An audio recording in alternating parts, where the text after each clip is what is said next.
may tanong na kami, no? Ano yan? Sa panahon ngayon ay panahon ni PBBM administration at ni Marcos Marcos, ano? versus sa panahon natin ni PBRRD. Kung kayo tanongin, sino mas magaling na administrasyon? Mas sa Panahon ba ni PBBM? BBM at saka si Tatay Digong. Tatay Digun. Ako pang pipiliin mo, mas maganda si Tatay Digun kay BBM. Ito kasi si BBM kasi, Okay. bago makaupo ng presidente, walang nagawa sa, walang nakita na. Sa loob ng 2 taon? Dalawang at sa taon. 2 taon din ni Tatay Digong. Yung nagawa si Duterte kasi, may nagawa sa bago nakaupo ng 2 taon. Okay. Kasi yung bago makaupo siya, may nakitang ano niya, may nakitang nagawa niya sa kay BBM. Sa loob ng 2 taon. 2 taon. Kung ang pagsisibilin mo, mas maganda si Tatay Digun. Okay, salamat. Anong tanong niyo? Sir, ito tanong namin. Ano pangalan mo, sir? Juan, Juban. Taga saan kayo, sir? Juban. sa Quiapo, Manila. Taga Quiapo, Manila. Ito ang tanong namin. Sa ngayong panahon ni PBBM versus sa past panahon ni PRRD. Tanong namin, sino mas magaling na administrasyon? Magaling para saan? Sa administrasyon, na mamahala. Sa pagiging pamahala sa pagiging sa bayan. Oo, sa Para sa akin gusto ko ay si Duterte kasi lahat nagagawa niya ng paraan. Si Bongbong okay din pero hindi natin masasabi kung ano pa yung kaya niyang gawin. So para sa akin gusto ko ay si Duterte. Kasi nagagawa niya ng mga paraan kung ano yung para sa Pilipinas. Oh, ganito, sir, no? Ano pangalan niyo, sir? Plus po. Blas. Si Sir Blas, taga saan po? Sabat pa ako eh. Taga Samar. So, the same question sa panahon ngayon, panahon ni PBBM versus sa past administration sa panahon ni Pangulong Duterte. 2 taon sa panahon ni PBBM ngayon, 2 din sa panahon ni Pangulong Duterte. Sino mas magaling na administrasyon? Para sa akin, gusto ko din sa ano na ito, pero portable pa rin ako ang Duterte. Kasi pag Duterte kasi, nagawa niyo mga parang gano'n na mga adik na matigil na gano'n, napatahimik yung bansa natin. Kasi mukhang nag-upgrade din yung bansa natin na lang ng Duterte. Ngayon, wala pa akong masasabi ko ang BBM kasi wala pa akong nakita yung mga ginawa niyo. Yun lang po, sabi ko.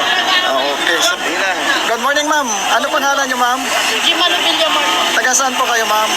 Dito lang sa Quiapo, Sa pero Quiapo. hindi ako Mindanao. Galing Mindanao. Oo. So, sa ngayong panahon, ma'am, panahon ni PBBM versus sa panahon ni PRRD, first 2 years at saka first 2 years ni PRRD, sino mas magaling na administrasyon? Pero sa akin, Duterte pa rin. Bakit, ma'am? Marami kasi siyang nakikita naman natin yung kaibahan dati sa ngayon. Oo. Alam mo yung sa bigas pa lang. 2 years pa, pero yung sabing 20 bawat kilo, pero naging 60, naging doble pa kaysa dati. Kaya mas maganda pa rin yung Duterte administration. Ito, sir, nagtanong naman. Good morning. Ano pangalan niyo, sir? Sultan po. Si Sultan. Si Sir Sultan, taga saan po? Taga Mindanao po pero dito ako Nag-stay sa Maynila. Sir Sultan, itong tanong namin ngayon. Sa ngayong panahon ni PBBM, no? Ikukumpara natin sa first 2 years ni PBBM, magto 2 years ngayong June. Tapos ikukumpara natin sa panahon ni Duterte, ang Tatay Digong, sa first 2 years yan. Ano masasabi mo? Ano masasabi mo o kanino administrasyon ang mas magaling? mas maganda sa akin yung panahon ni Digong, Tatay Digong. Kasi ramdam talaga. Kaysa kay Bongbong Marcos. Ito kasi Bongbong Marcos kasi nagkagulo-gulo na sila. Lahat ng in-appointment niya, yung mga dati tinanggal ni Digong sa pwesto. Pinalitan ng iba ngayon. Wala na, Nakagulo na talaga. Lalo na yung pinsan niya, si Romualdez, siya nakagulo sa kanila. So, yan lang masasabi niya, sir. Salamat, sir. Ito yung... Anong kalye dito, sir? Palmay Street. Palmay Street. Dito tayo Paglabas sa... ng Marido na yan. Sakop pa to ng Quiapo. No? Kaya po na. Quiapo, dito tayo sa Quiapo ngayon, nagka-Kalisor Day. Inaalam natin yung sentiment ng taong bayan, no? Kung ano talaga naramdaman nila sa first 2 years ng administrasyon ni PBBM. No? Ayan po. Ma'am, good morning.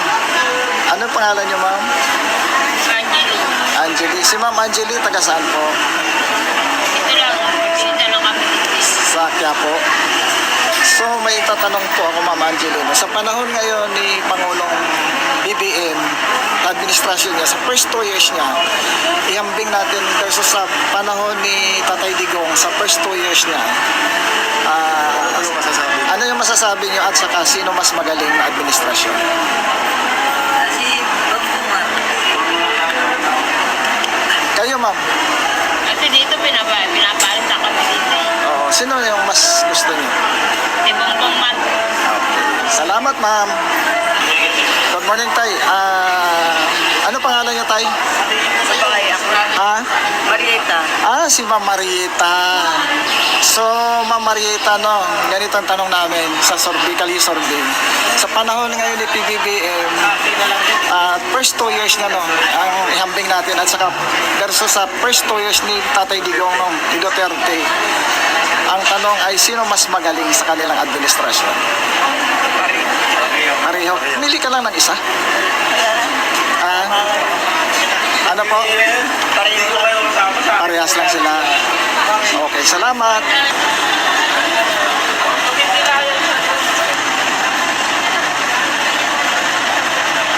Ito po ay isang Kalisor Day na dito tayo sa may Abilina Rizal.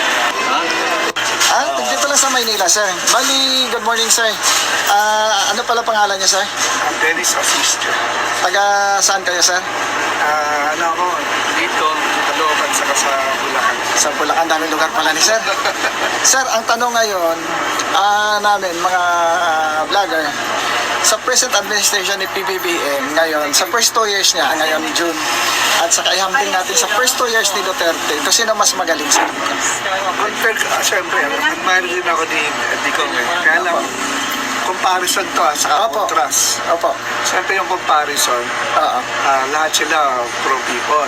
Yung Opo. kontra sila, mas bloody kasi yung first 2 years ni ex-president. Opo. Kay BBM kasi, since siya ay peaceful maker, so very peaceful lang ang 2 years. Wala tayong masyadong highlights ng mga news, wala tayong sensational news, wala tayong mga intrigues. Opo. So maganda ang handle ng media ni BBM. Kumbaga sabihin natin medyo classy ng konti. Kay ano kasi kay Digong, ano siya pro-masa.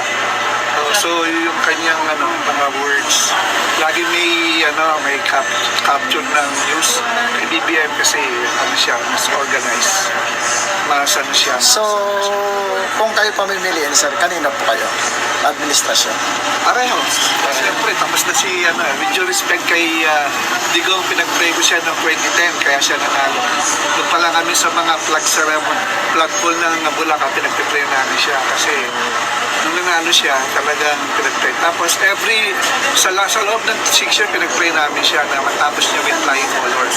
So nangyari naman. Kaya lang yung setback lang sa kanya kasi siyempre, internationally, hindi naiintindihan ng mga taga-babansa yung nangyayari, yung drug war. Pero tayo naiintindihan natin, in fact. Kay BBM, may drug war din siya, kaya lang hindi sensational. Very, kumbaga sabihin natin, medyo silent lang konti. Hindi ganong bloody. Pagka may process yan. Walang intrigues, walang rally, walang something. So, siyempre, with due respect kay Digong, the best siya 6 years ago. Ngayon kay BBM kasi, the best, pero nalalaman natin kasi hindi pa siya tapos eh. Malay mo, the best siya ngayon sa akin. After 4 years, baka magkaroon siya ng problem. Kaya ang tanong nga namin, sir, first 2 years ni BBM, BBM. at saka first 2 years ni BBM.